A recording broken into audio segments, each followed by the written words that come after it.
Alia. So now I will talk about the origin of Magika 2010. So this film is under the direction of Adri and Yusri Abdul Halim. They are part of KRU Studios. Magika is a fantasy comedy film in Malaysia. This film released on 19th of November in 2010. The genre are fantasy and also humor. Little did you know that this film, the first film that used fantasy and supernatural in Malaysia. The uniqueness that we have found that this film used a musical film, which there are some of the scenes that are very interesting.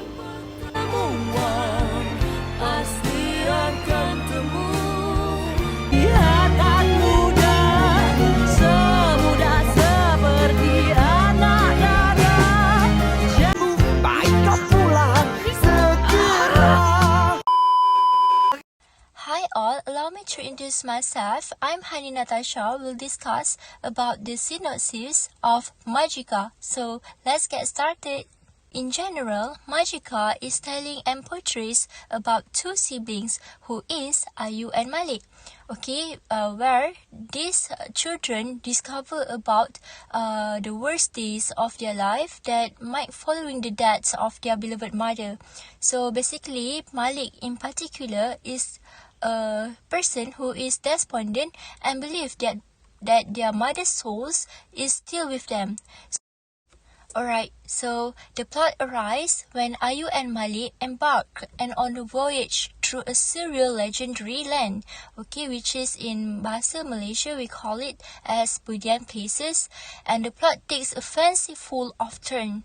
So there's trees, animals, and everything flora and fauna that can talk that we might think that it is possible to create, but in that land and places is nothing impossible. And basically there's three types of tree that can talk with the humans. There's we call it as the art, and all the character embodied between the concept of good and bad. Along the way, the siblings face numerous challenges just to find their mother, and also when they meet to the interesting personality seeking for their late mother. I'll be moving on to show to all of you the main characters and the characteristics of the characters that played in this magical film. As you can see on the slides, there's Diana Daniel, who is a Malaysian actress, the famous Malaysian actress. Basically he act as an Ayu. Adik saya, dan ini memang tak bertanggungjawab. Ini bukan kakak saya. Dia memang suka mengarut orang. Dia ingat dia je betul. Indah jangan marah-marah. Takutkan dilekas luar. That her sister to Malik, she is a kind-hearted and bloomy person who also longing for her mother. Instead of longing for her mother, he plays a big role sister that try act as a loving sister and tries to solve all the mind game when it comes to their journey in the hidden places, which is in Bunyan, because they want to get back safely to their home. So for the second main character, who is Femidon, act as a main character, and then he known as Malik in this story and film, in magical film. Basically, he is Ayu younger brother. He is naughty and tricky person. So as we can see along through the movie, he got caught by Nenek Kebayan, and then because due to his longing for her late mother, he is the starter for all the maze, all this difficulty, and all the journey in the hidden place, with his sister, and he tried to solve it and find all the solution through this journey. Alright, so here's the supporting characters. We have Mai Wee here, act as Badang. Apa hal kau dengan janji tu? Nasib baik Bat ada. Kalau tak, Bat kan kuat. Tolonglah you selamatkan adik you, Bat. Ayu. Weh, dahlah. Kau carilah adik kau sendiri. Okay, he is a strong guy in Magika world, and he also the character that joined and helps Ayu and Malik encounter all the obstacle through the journey in the hidden place. So he already has a secret that he has a crush on Ayu but never admits about it. So because of the socials differ, okay, and he also known as influential person in that movie. So basically we know that Badang is strong and influential, so that's why he can carry on with Ayu and Malik behavior. Alright, so next character who is Yana Zain act as Nenek Kebayan. She is the most dangerous character in that story. Okay, basically she kidnapped Malik and then she just want to use Malik for her own stealing. That basically she sell her potion and everyone in the village need that potion just to be someone want to be rich, want to stay healthy, want to gain their own profits. So generally she is cruel and weak person that find that Malik and Ayu is a human. So the human itself is the rarest things that they can find and found in their own places. Thus, we have Maya Karin here as Putri Bunyan. Okay, she giving a vibe as a innocent person and pure futures. Okay, in through the stories. Basically, she give Ayu a guidance during the adventure and how to accomplish all Ayu and Malik missions to go back to their reality, especially their home, our reality, the human places.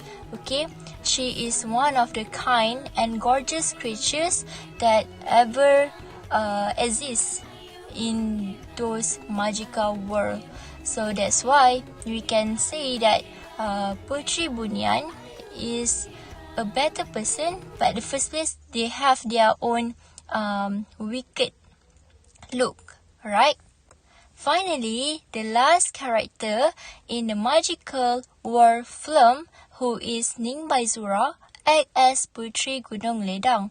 So basically, she just want Malik blood just to stay young. Okay, she is not pretty at all and never pretty and have a bad attitude. Okay, toward the villagers and also the crowd, and all she did was a lot of tricks along with the Nenek Kebayan. So she just tend to feel a diva in the magical world and easily lost temper. So that's why all the villagers always bad mouth about her, and that's why Nenek Kebayan always support the Putri Gunung Ledang itself. Okay, so hi, Assalamualaikum warahmatullahi wabarakatuh. So my name is Nuna Imah Najah binti Ahmad Sobri. So now I am going to present about the selected theory towards this Magika movie. As we can see here, the selected theory is psychoanalytic theory. I am going to go through a little bit background information about this theory. So basically, psychoanalytic theory was developed by Sigmund Freud. So it explores the subconscious mind and its influence on human behavior. So this theory is applied in literature and media studies to examine the motivations of characters as well as the psychological underpinnings of a story. So it focuses on conflict, fears, and unconscious desires that can be represented by the action, symbols, and themes of the characters. The psychoanalytic method explores three things. So the first one is how the unconscious mind of the media artist may impact the work. And for the second one is how viewers may unconsciously react to it. And lastly, how characters and their growth may represent the different facets of psychology. Okay, moving on. Now we are going to look at the Freudian concept. There are three concepts. So the first one we have ID, second one we have ego, and the third one we have superego. So the first one, ID. So what is ID? ID is the primitive or instinctive component of personality. So basically it is about instinct. And the second one, ego. So ego is the rational part of the psyche that mediates between the instinctual desires of the ID and the moral constraints of the superego, primarily at the conscious level. So basically it's about realities. And the third one, superego. So what is superego? Superego is the moral component of the psyche, representing internalized societal values and standards. So basically it's about morality. Now I will show you an example for each concept. So here we have three concepts, which is ID, ego, and superego. So ID is the worst, and then we go to ego, and then lastly superego. So let's see the example for ID first. Let's say the situation is they want to skip workouts. People with ID, which is the worst, they will say like, I want to skip my workout because I feel lazy and I just want to relax. They will never underestimate to do such a thing. So if they don't want to do that, they just simply don't. Okay. So but people with ego, they will say something like, I can do a shorter workout today and a longer one tomorrow. So what does it mean? They did such a thing just to fulfill their needs. They actually feel lazy and want to rest just like I did, but because they have ego, so they need to do it even a little bit of it. So let's move on to superego. People with superego will say something like, I shouldn't skip this workout because it's essential for my health and discipline. So people with superego will push themselves to do something because they think that they need to do is good for themselves. So meaning to say, people with superego really have a good attitude and living in a healthy life. So out of these three concepts, in this movie, we are going to focus only on one concept, which is ego. So under ego, we have another concept, which is defense mechanism. Under defense mechanism, there are 7 concepts, and we are going to focus on only one concept, which is repression. So what is defense mechanism? Defense mechanism is unconscious resource used by the ego to decrease internal stress ultimately. So what it means? In psychological terms, the ego is a part of the mind that mediates between conscious and unconscious and is responsible for reality testing and decision making. So when facing stress, the ego may employ various defense mechanisms or unconscious resource to cope.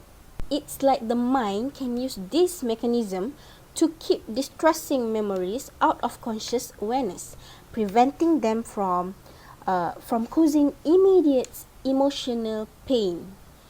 However, it's important to note that repression is not a foolproof defense mechanism, and memories may resurface in various ways, such as through dreams, flashback, or triggered reaction. So, what are the relations, repression, and this Magika movie? So, in this Magika may repress upsetting or unpleasant memories or feelings as a way of applying repression. So, the ego suppress this in an attempt to shield the person from psychological distress, even though it may result in unsolved issues or internal conflict. by examining how repression affects the relationships and behavior of the characters in Magika, can provide light on how the ego's effort to shield the aware mind might affect the story and characters' growth in the film. So that's all from me.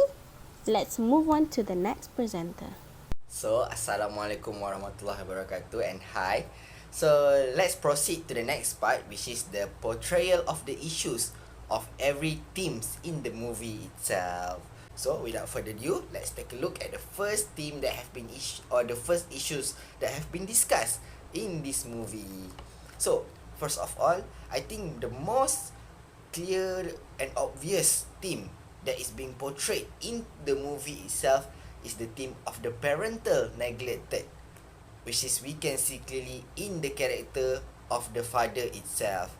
So, I think if we already watched this movie, we could see and we could clearly understand one thing about this father figure, which is since his wife have been passed away, he is a very strict character and always angry and fierce toward his son Malik. So first of all, we need to understand that the relation between this father and son is complicated. And this complicated relationship between Malik and his dad actually showing us that they didn't get along well together. And one thing I think is obvious too, which is that Malik that isn't very nice to him, which we can see through his action. He always scolding Malik, criticizing whatever Malik do. So this action actually shows how the father actually neglected, or we can say how ruined the relationship between the father and the son itself. And due to the constant harness from his dad, actually Malik's emotions are quite, we can call it as disturbed, because this constant harshness from his father actually affected Malik's emotions and eventually leaving him with a heavy heart and a sense of being disheartened. So at some point, Malik feel that his father doesn't love him actually, because yeah, I think even us, if we have been scolded every day, like everything we do is wrong towards in the others' eyes, I think we would feel what actually Malik feel too. So the next theme I think that we can come out after watching this movie is actually the power of the siblings.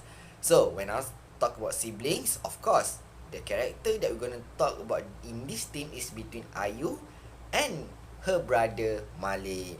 So before we going deep into the concept of the power of sibling, we need to know the words power of the sibling itself actually doesn't mean that power like a superpower or a superhero.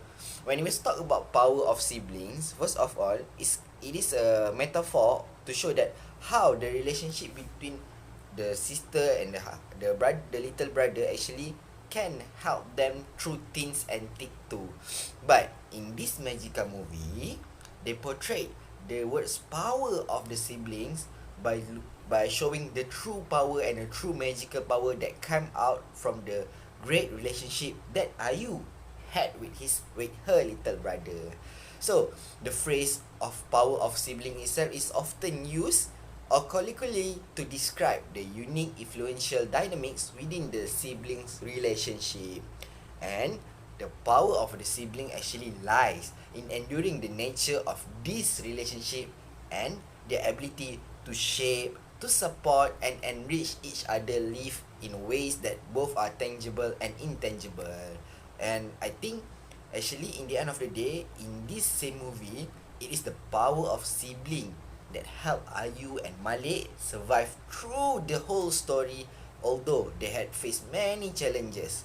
So I believe this theme of power of sibling can be shown clearly in the movie and applicable in our daily life too if we have siblings.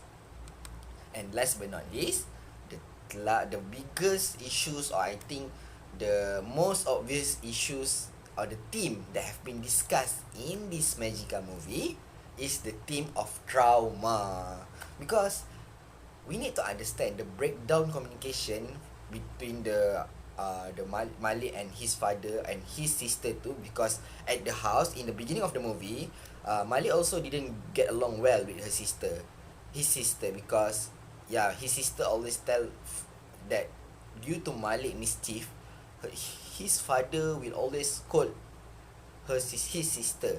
So therefore, the breakdown in the communication might have resulted miscommunication and disputes, such as altercations that caused Malik to act in the end of the day stray into the Magika realm forest.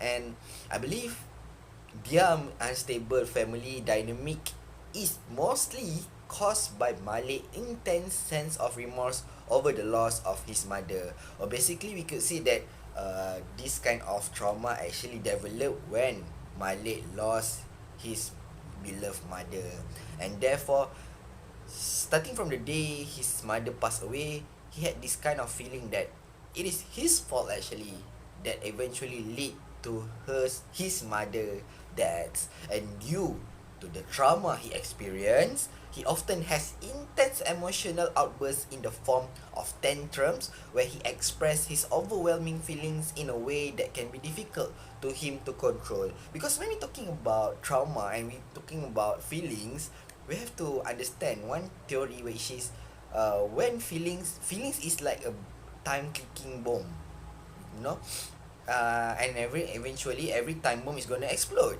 So what Malik is portraying in this movie is his feeling is kind of time bomb, and once the time bomb explode, or in the context of the movie, Malik feelings explode. Therefore, he shows that feelings by throwing tantrums, and that is the biggest reason why actually Malik had the idea and had the idea to run into the forest, even though he knew that he will be far away from home and danger will come to him too. So I believe these three themes is very, very obvious and very, very containing a very wonderful and meaningful message that is being delivered in this same movie. And we will go through one by one what is the evidence in the movie for these three different themes. So I would like to pass to our next presenter, Halili Alia. Thank you. Pergi ke mana maghrib-maghrib ni? Hish, kan ayah dah cakap dah. Dia tu tak boleh aktif sangat. Kang sakit pula. Tak reti-reti budak ni. Lah, dia tu degil nak buat macam mana, Pak? Menjawab. Adik seorang pun tak reti nak jaga. So this scene can be concluded that the father, rather than responding with understanding and empathy upon discovering his son's distress, Malik's father unfortunately takes a different approach. Instead of he throws madness towards his daughter Ayu, instead of trying to mend the emotional gap, he reacts with anger, calling out Malik's name with the clear intention to scold him even more. So this scene serves as a poignant example of the film's exploration of how negative interactions exacerbate the emotional distance between parent and child, leaving Malik feeling not just scolded but unloved and misunderstood. So the brothers and sisters not only provide emotional support but also exhibit an amazing power of teamwork. So this type of sibling rivalry was seen when Ayu got scolded by her father. The fact that it was not her fault and it angered her as well. Despite this, she insisted on locating Malik and showed concern for his well-being to save her brother from nenek kebayan.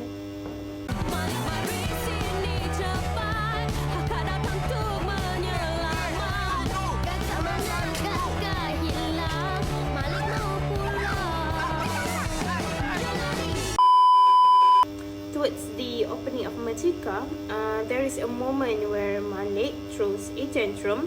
So this scenario is located in an ordinary family setting, perhaps Malik's house.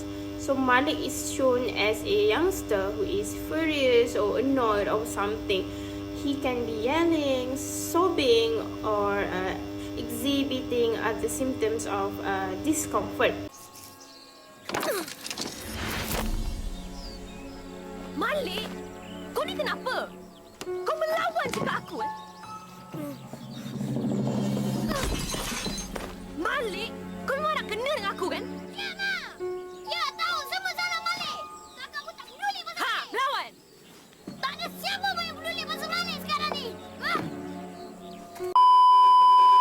So according to psychoanalytic theory, children's outbursts are a means of communicating their repressed emotions or inner wants. Nevertheless, he is not developed enough to have sensing and thinking operate as distinct processes, though generally they actually do.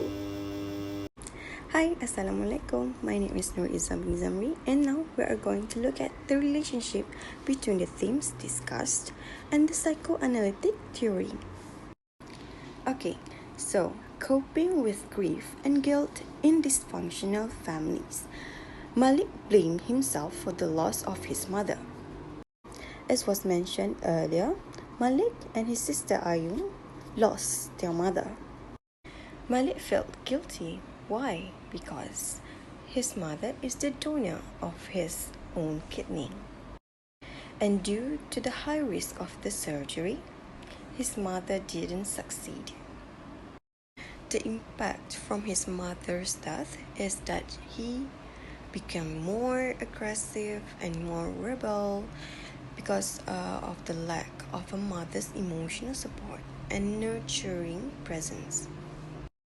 Emotional distress resulting from the absence of a mother can contribute to mental health issue. According to Erika Komisa, the author and the psychoanalyst, she said that mothers play a critical role in their child's early development, especially during the first 3 years of life, and that the absence of a mother can also result in behavioral disorders in the child. She also said that the absence of their mother also can increase in aggression in children, especially in boys, aggression in boys, and increase in depression in the little girls. So Malik felt very guilty and blamed himself because he thought that the cause of his mother's death is because of him. Now we are going to look at the role of repression in coping with loneliness. First one, Malik projects his nervousness of being by himself onto Nenek Kebayan. Malik got caught by Nenek Kebayan and he might have suppressed memories and feelings related to his separation from his family due to loneliness and his fear of discovery by Nenek Kebayan. Through repression, Malik may be temporarily avoiding facing the full depth of his emotional suffering at this moment. Malik might be displacing his feelings and impulses related to loneliness onto Nenek Kebayan, viewing Nenek Kebayan as an aggressor and external threat. This helps him momentarily shift his attention from the true source of anguish, the estrangement from his family. According to Klein and Brito, he said that prolonged loneliness can affect mental health too. It can make any symptoms you are already dealing with worse for one. But it can also factor into the development of serious mental health conditions, including depression. In the middle of the movie, Malik tried to restrain himself from thinking about his family, and he tried to avoid crying for Nenek Kebayan. This is because Nenek Kebayan using Malik's tears to make her own jamu. So, Malik may felt repression due to his loneliness when he got caught by Nenek Kebayan.